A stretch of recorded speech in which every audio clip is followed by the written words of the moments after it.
Gênese no Lar. Mais um evangelho para o nosso coração.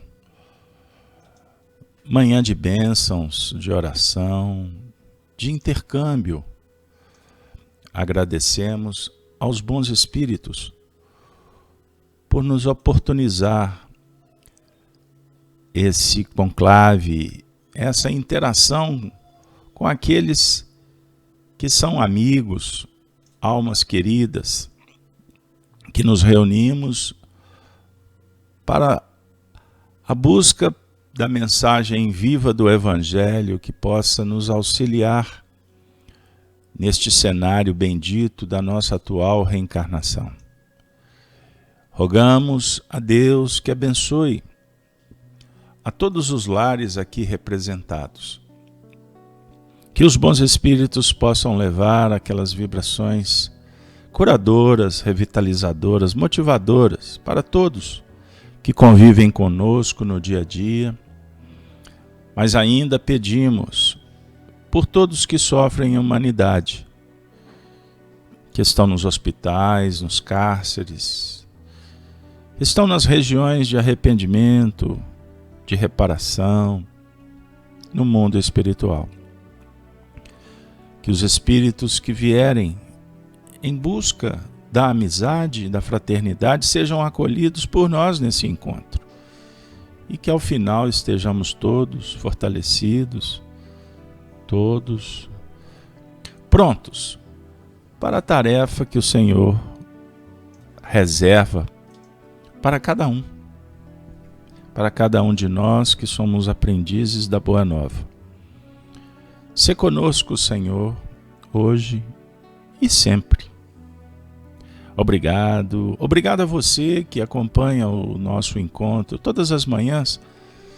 Muito obrigado pela audiência, pela participação no nosso canal, fortalecendo a família. Se inscreva. Nosso trabalho é despretensioso, pautado na alegria, na fraternidade, no estímulo, no comprometimento em aprender para servir melhor. Compartilhe com seus amigos caso você sinta que foi um momento oportuno, importante, favorável para o seu bem-estar psicológico, moral, espiritual. Com muita alegria, hoje é o encontro de número 360. Puxa, como que está sendo bom. Um verdadeiro manancial. Eu agradeço muito a Deus pela paciência dos amigos em nos ouvir, pela força que o grupo empreende para levarmos à frente, uma vez que é um trabalho em equipe, embora cada um exercendo a sua tarefa. Pois bem, amigos, tema de hoje: evolução e felicidade. Vamos construir juntos?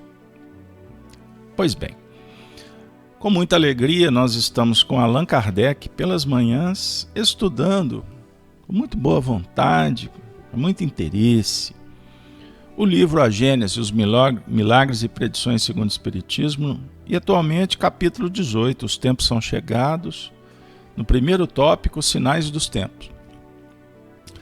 Vale recordar, Kardec abre esse plenário de bênçãos com a seguinte frase: somos informados em todos os lugares de que os tempos marcados por Deus chegaram, quando grandes eventos serão realizados para a regeneração da humanidade. Regeneração, reparação, ou gerar a humanidade futura sobre novas bases. Uma interpretação desse momento que passamos, que estamos, vamos dizer assim, intercambiando conhecimento, experiências, desenvolvendo sensibilidade para adentrar no portal da nova era. Uma vez que é um processo harmônico, cósmico, Ao nível físico, o planeta evolui, mas o diálogo principal é no campo moral. A humanidade progride pelo desenvolvimento da inteligência, do senso moral e do abrandamento dos costumes. Olha que beleza, pessoal. É muito bom ouvir tudo isso. Deus está em toda parte, conduzindo, direcionando, impulsionando o progresso de todos os seres. E nós também estamos sendo brindados com a informação que o que vai reinar no mundo que se aproxima é a fraternidade, a solidariedade, o bem-estar moral de todos. Isto sim é justiça divina. Eis o cenário da igualdade. Confundimos igualdade no sentido de fazermos de uma forma igualitária tudo que nos interessa. Estarmos todos posicionados no mesmo patamar. Igualdade, na verdade, é sermos iguais como espíritos perante a lei. Pensem nisso. Perante a lei somos iguais. Qual lei? Lei divina. Então nós temos livre-arbítrio. Então, perante o cenário da lei, todos vamos responder conforme a lei. Qual lei? Esculpida na consciência. Olha que beleza. Dentro de um cenário de liberdade espiritual, que traz responsabilidades. Pois bem, amigos, então temos visto que cataclismas, dificuldades, os problemas sociais, na verdade, são setorizados, pois tudo no universo é conjugado por uma harmonia, a harmonia de Deus celestial. O tema de hoje, evolução e felicidade, nos remete a uma reflexão em torno do item 12 do livro A Gênese, os milagres e predições, conforme nós estamos trabalhando na sequência. Então eu peço licença para fazer a leitura desse item. Kardec diz assim: quem tenha meditado sobre o Espiritismo e suas consequências, sem se limitar à produção de alguns fenômenos, compreende que ele abre à humanidade um novo caminho, descortinando os horizontes do infinito. Olha que beleza! É uma aventura ao infinito. E não o espiritismo de simples fenômenos que ele quer falar para a gente. Fenômenos mediúnicos que comprovam a imortalidade da alma ou a comunicação com os espíritos. É muito mais profundo. Ele descortina horizontes que nos colocam diante do cenário divino. Ou seja, o espaço infinito, olha que legal, e o tempo eterno, eternidade. Continuando. Ao iniciá-la nos mistérios do mundo invisível, o Espiritismo mostra seu verdadeiro papel na criação. O papel perpetuamente ativo. Essa expressão, se nós nos detivermos em detalhes, é uma das mais importantes desse texto. Papel perpetuamente ativo. Se é perpétuo, não para. Olha que beleza. Em todos os níveis, em todos os campos, do saber e dos sentimentos. Tanto no estado espiritual quanto no corporal. Bom, então dialogamos em nível psicológico, Vamos falar nas vibrações mais sutis que o pensamento gera, mas o Espiritismo dialoga no campo material, corporal também. O homem não caminha mais às cegas. Sabe de onde vem, para onde vai e por que está na Terra.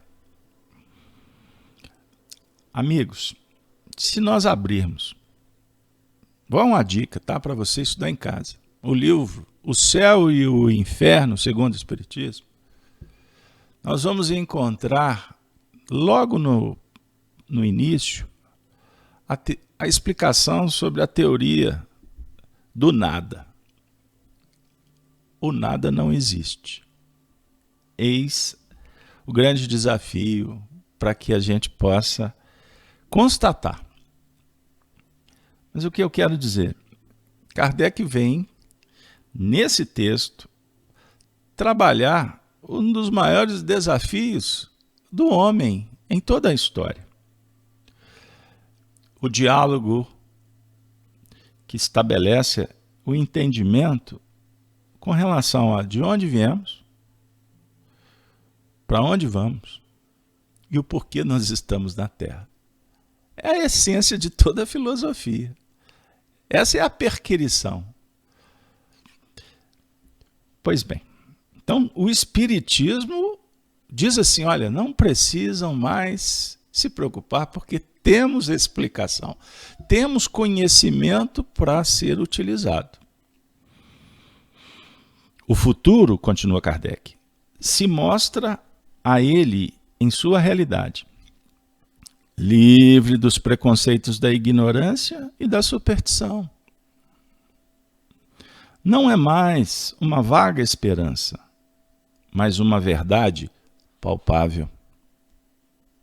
Tão certa quanto a sucessão do dia e da noite. Sabe que seu ser não está limitado a alguns instantes de uma existência efêmera, que a vida espiritual não cessa com a morte, que já viveu, que reviverá ainda e que não perde tudo o que adquiriu em perfeição pelo seu trabalho. Encontra em suas existências anteriores a razão do que é hoje, reconhecendo que, pelo que o homem tenha feito hoje, pode concluir o que será um dia. Com a ideia de que a atividade e a... Vamos ficar por aqui. Desculpa. Eu fiquei empolgado com a leitura. Porque ela nos projeta realmente para instâncias inabordáveis ou inabordadas sobre o ponto de vista da nossa condição espiritual. O que eu quero dizer com isso? Quando a gente começa a olhar para o que a gente não via antes, a gente fica motivado. Pessoal, você, amiga, amigo, vejam bem que parágrafo extraordinário desse escritor das esferas superiores. É um parágrafo que sintetiza o que o Espiritismo nos oferece como uma chave para adentrar o portal do conhecimento e compreender o que até então estava em enigma, velado em símbolo. Por isso o Espiritismo, na sua dinâmica, é perpétua. Mas, Carlos Alberto, eu queria te perguntar, mas são tão poucas as pessoas que conhecem o Espiritismo?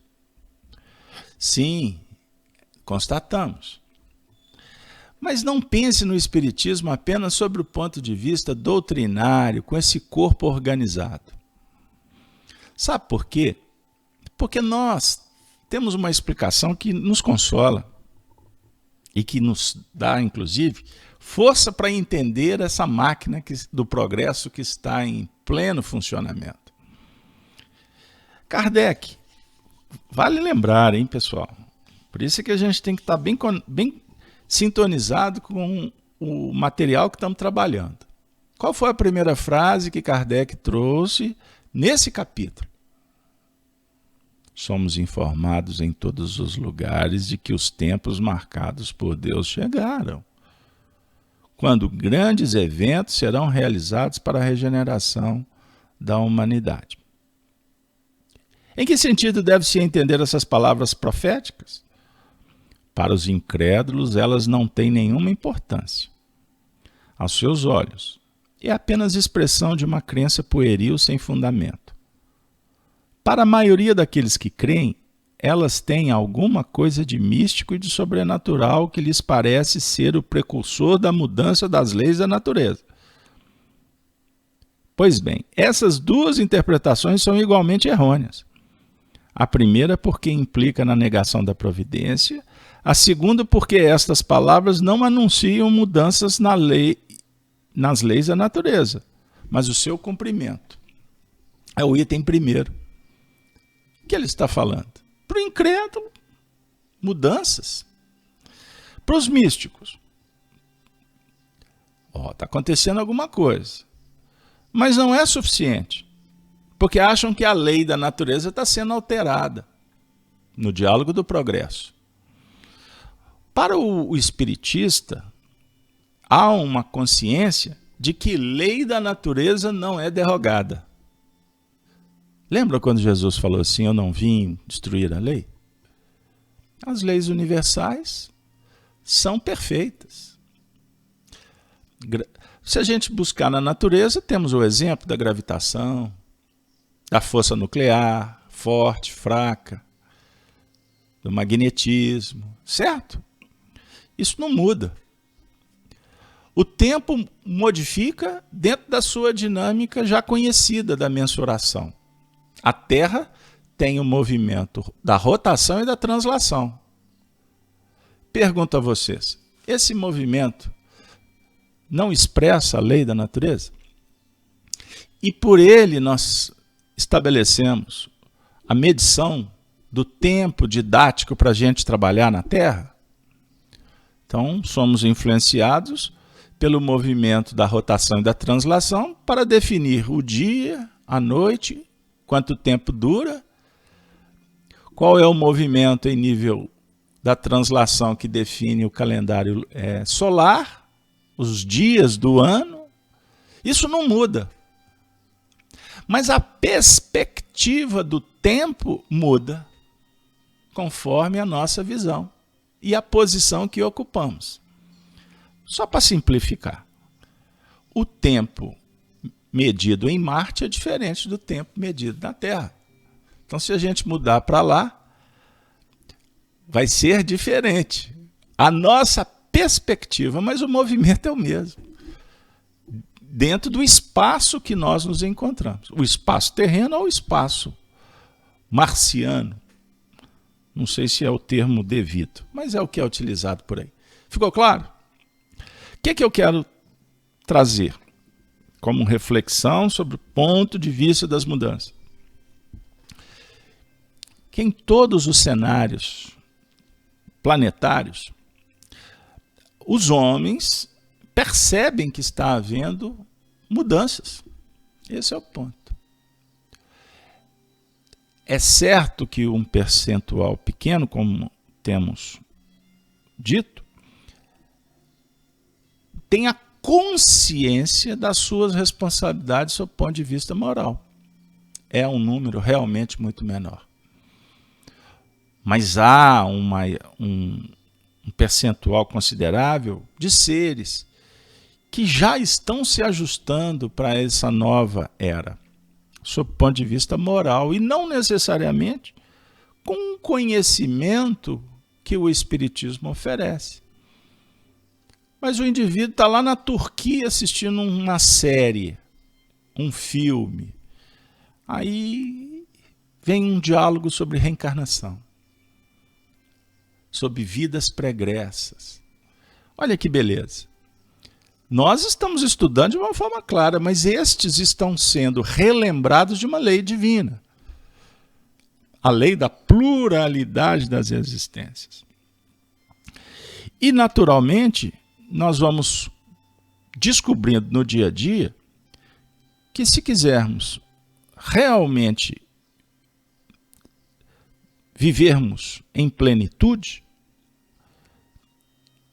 nós precisamos de trabalhar alguns aspectos de virtude, de qualificação da vida.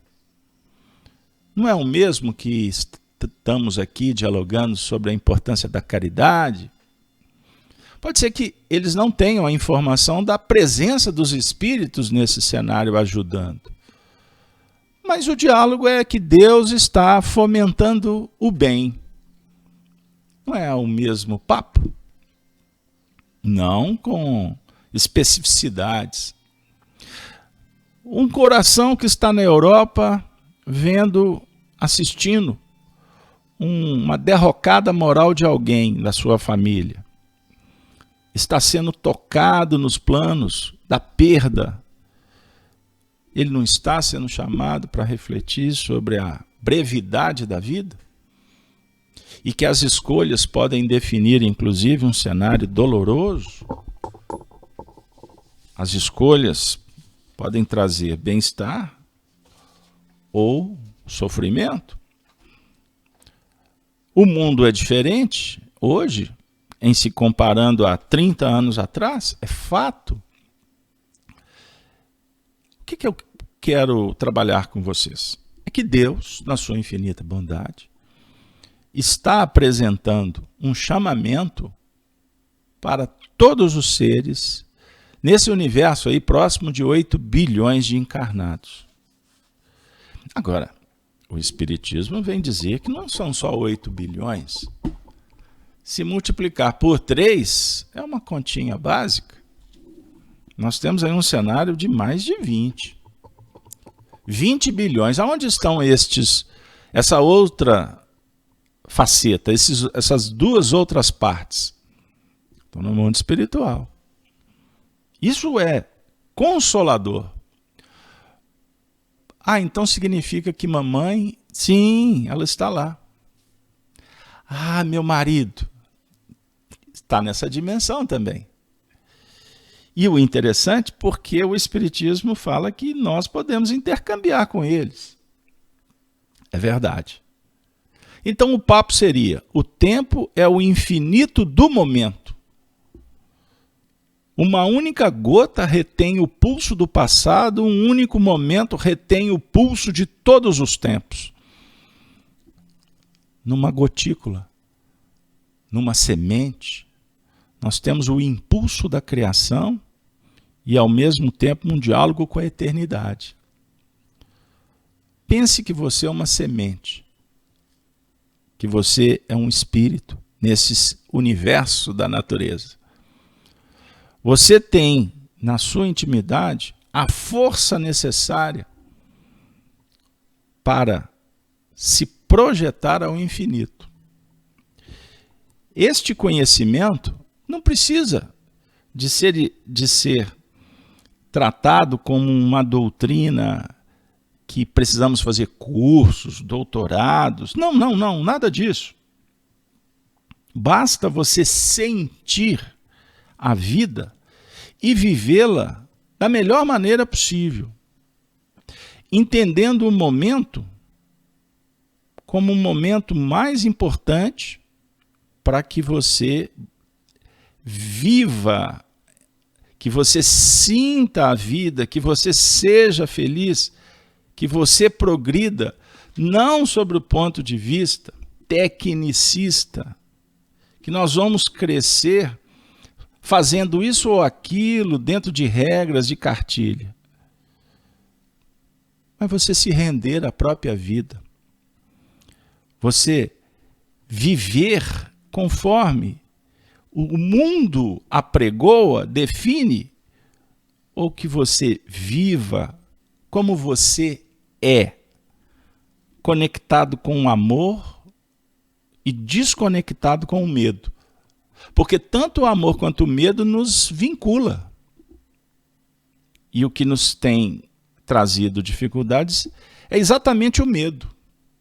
E por conta do medo a gente age com egoísmo, com presunção, nós guerreamos para não perder uma suposta posição que ocupamos no cenário da vida. Como se alguém viesse fazer o que te compete fazer. Isso não tem a ver com amor infinito. O Espiritismo diz assim: pratica o bem. Eis a síntese. Ou seja, conecta com a vida através dos seus melhores sentimentos, que é o amor. Assim fazendo, o universo te protege. A natureza te oferecerá tudo o que você precisa para ser feliz.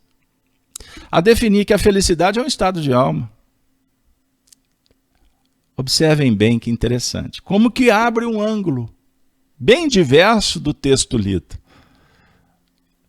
A definir que esse material que trabalhamos com Kardec, ele é uma gota do tempo que se dá de uma forma muito especial para que você sinta a presença de Deus em você. Isso não tem a ver com o dia, com o ano, com os decênios da sua reencarnação. Nós convivemos uns com os outros para aprender uns com os outros. Mas isso não é suficiente para que você realmente se sinta filho de Deus. Porque para isso nós precisamos de entrar dentro do coração. E geralmente chega-nos a pergunta: como fazer isso? É não tendo medo. É você viver plenamente o sorriso e o choro. Não estou entendendo. É que você pegue, que você curta, que você se entregue às experiências que a vida te ofereça como uma oportunidade única. Quando nós aprendermos que num instante mais singelo, ele encerra, ele enseja o infinito do universo e a eternidade da nossa existência como espíritos imortais, nós faremos desta experiência algo que vamos levar para sempre. É o que o Kardec está falando, embora no texto a gente fica assim, sabe, vou pegar uma frase apenas, sabe que o seu ser não está limitado a alguns instantes de uma existência efêmera, que a vida espiritual não cessa com a morte, que já viveu, que reviverá e que não perde tudo o que adquiriu em perfeição de trabalho. Sabe qual que é a tendência nossa quando deparamos com essa frase?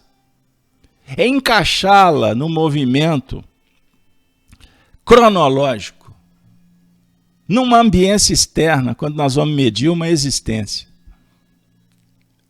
Pegaram aí onde que eu quero chegar, gente? Eu estou apertando parafuso para começar a semana. Aliás, eu quero espanar o parafuso, que aí é bom que ele perde a função. Ele estraga. Aí a gente sai da máquina, a gente sai do texto literal que encarcera. Nós vamos para dentro. Carlos Alberto, engraçado. Ontem eu estava observando uma abelha. E eu fiquei por muito tempo sentindo a arte de viver de uma abelha. Aquele momento para mim ficou eterno, porque eu me desconectei de tudo. E eu senti uma leveza, uma paz interior. Aí eu digo para você, aquele instante, você se rendeu, você se permitiu viver fora do ambiente mecanicista partidário, político, rotineiro, e você se internalizou, você se integrou com o universo. Aí eu vou dizer uma coisa, para a gente findar esse mergulho nas águas profundas da filosofia espiritual. Você já parou para pensar que universo é uma palavra que diz assim, é um verso só? É um verso. É um todo. Nas tradições religiosas, nós temos a árvore, o símbolo da unidade da vida. A árvore representa o todo, pois ela tem as suas raízes na terra e os seus galhos remetem ao universo. As folhas já são subproduto dessa elaboração, que dirá os frutos que perpetuam a dinâmica da própria vida. Compreendamos quando Jesus faz uma alusão à árvore da vida. Somos como árvores, que integramos uma grande floresta, a floresta da vida. O Espiritismo, meus amigos, está na natureza.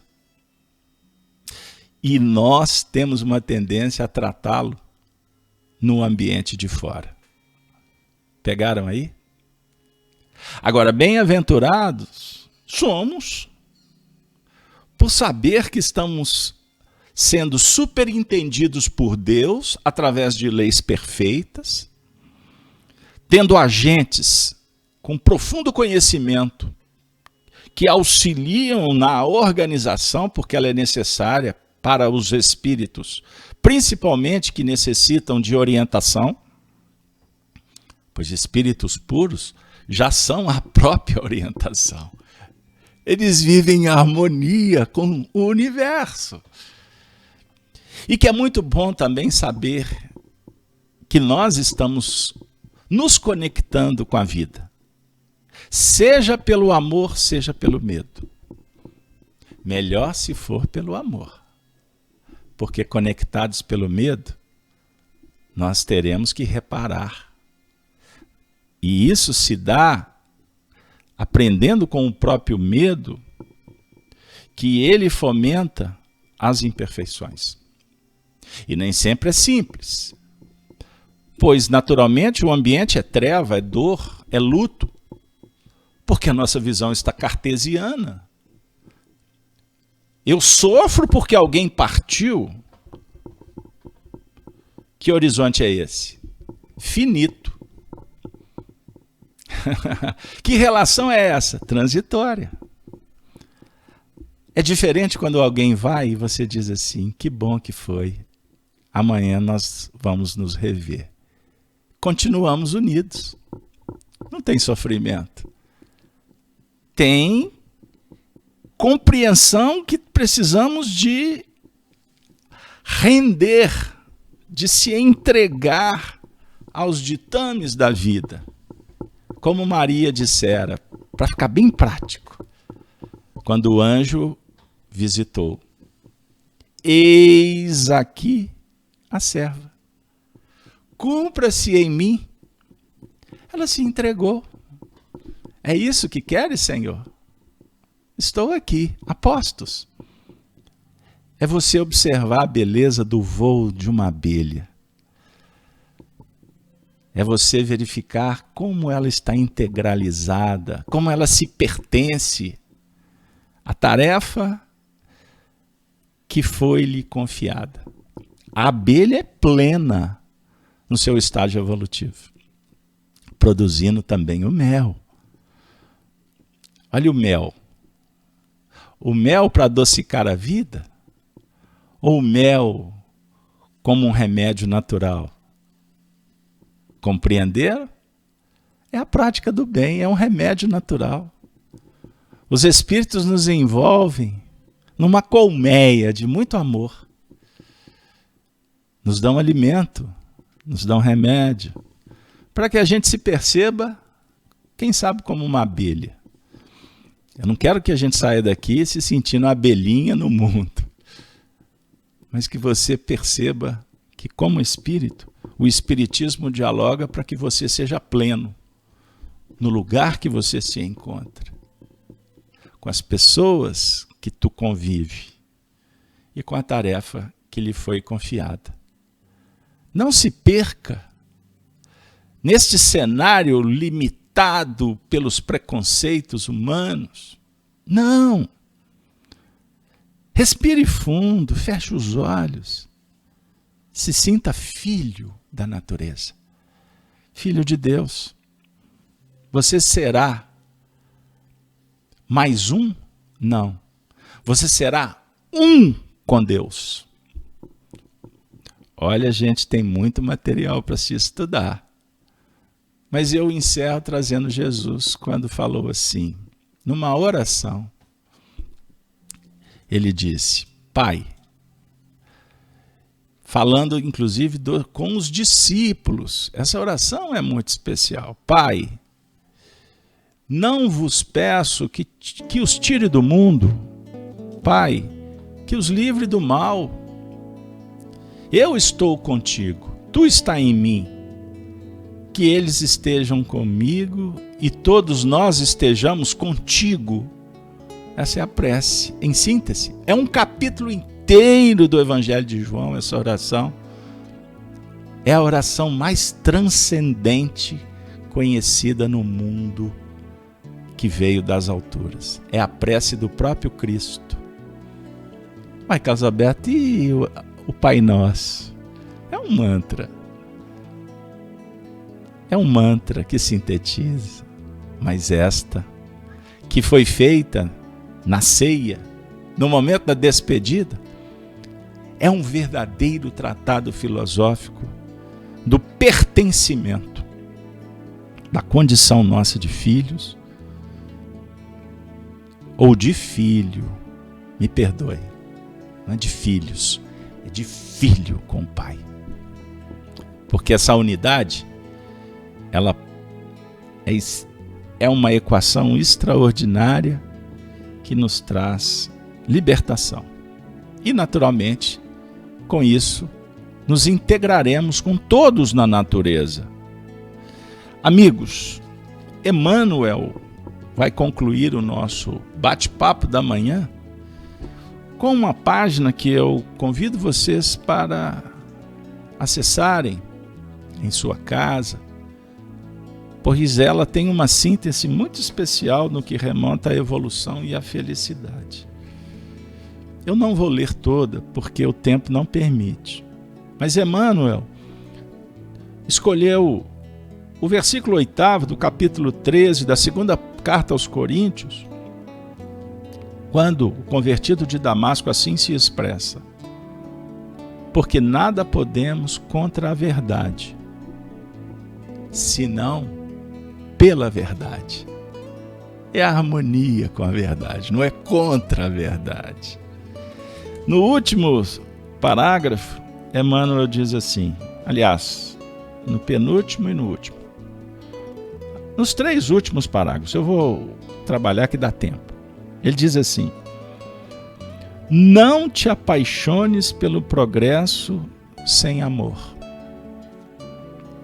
De que te valeria palmilhar por meses e meses um deserto formado em pepitas de ouro, sem a bênção da fonte, ou residir num palácio sem luz? De que valeria ficarmos olhando para a vida apenas entre o berço e o túmulo? E eu vou mais. Do que valeria nós espíritas conseguirmos ver a vida fora do túmulo, fora do berço? Ou seja, concebermos o mundo espiritual sem amor? De que valeria? estaríamos barateando a própria doutrina como os ignorantes que não conhecem, que não sabem desse universo que não é material apenas, que é espiritual, que engloba o universo material. Do que valeria sem amor? Aí o Emmanuel dá uma dica para a gente se despedir, dizendo: atende à evolução para aperfeiçoar a vida, mas cultiva a fé e a paciência, a humildade e a compreensão, que te balsamizem o espírito, porque não existe felicidade sem amor e não existe amor sem responsabilidade, fora das leis de Deus. Ah, Emmanuel! Ah, professor! Tu é bondoso, e tuas palavras calam fundo em nossa alma, porque nos chamam para a realidade, nos motiva para nos desvincular da ilusão. Felicidade sem amor não é possível, não existe, é pura ilusão. Responsabilidade perante as leis de Deus. Quais são as leis de Deus? Nós conhecemos leis humanas, débeis. Aliás, vivemos num país, e vai aí uma dica para se pensar, que talvez seja campeão em formular leis e abalizados para não cumpri-las. É o cenário que vivemos. Lei divina. Como a Terra se rende à lei gravitacional do universo.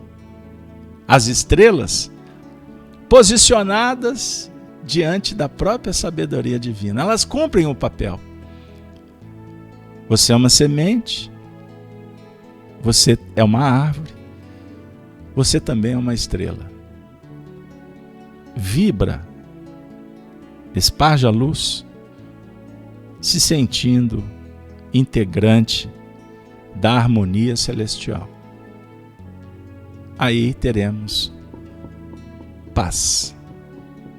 Que Deus nos abençoe, que tenhamos uma semana pródiga de amor, de trabalho, convivendo com os bons espíritos, e a eles agradecemos pelo muito que prodigalizam para o nosso crescimento, pelos recursos que distribuem para que tenhamos paz.